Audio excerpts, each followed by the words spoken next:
My si nejprve řekneme něco k pomůckám pro patchwork. Podložku si obrátíte nahoru stranou, na které jsou vyznačeny palce. Poznáte to tak, že ten rastr je říčí. Jeden ten čtvereček má zhruba 2,5 x 2,5 cm, což je rozměr 1 x 1 palec. Když se podíváte na okraji té podložky, je potom další podrobnější dělení, a to na poloviny palce, na čtvrtiny a potom ještě na osminy. Pro šití patchworku je důležité, aby tam tohle dělení bylo. Na některých levnějších podložkách, většinou ze supermarketu nebo nějakých hobby obchodu, tohleto dělení není. Ty podložky nejsou určeny pro patchwork, ale jsou vlastně k nějakému běžnému řezání, kde není potřeba taková přesnost.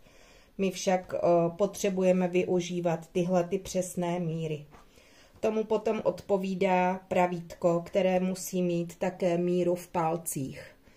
Tohleto pravítko má rozměr 3x18 palců a je dostatečné pro to, aby jsme mohli šít patchwork. Vždy je důležité, aby to pravítko na šířku dosahovalo přes tu podložku, takže vidíte, že tady to odpovídá, že mám délku pravítka stejnou jako šířku podložky.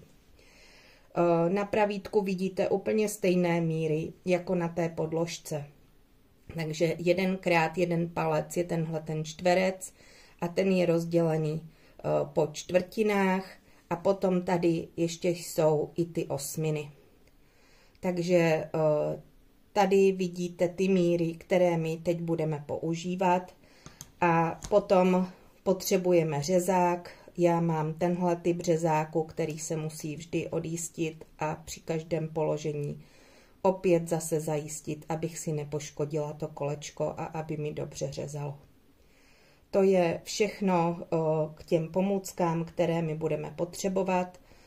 Potom při prošívání ještě budeme potřebovat spínací špendlíky. Pokud nemáte prohnuté spínací špendlíky, bude vám stačit použít běžné spínací špendlíky nebo třeba lepidlo ve spreji, nebo si pomoct s tahováním. A my se pomalu pustíme do řezání.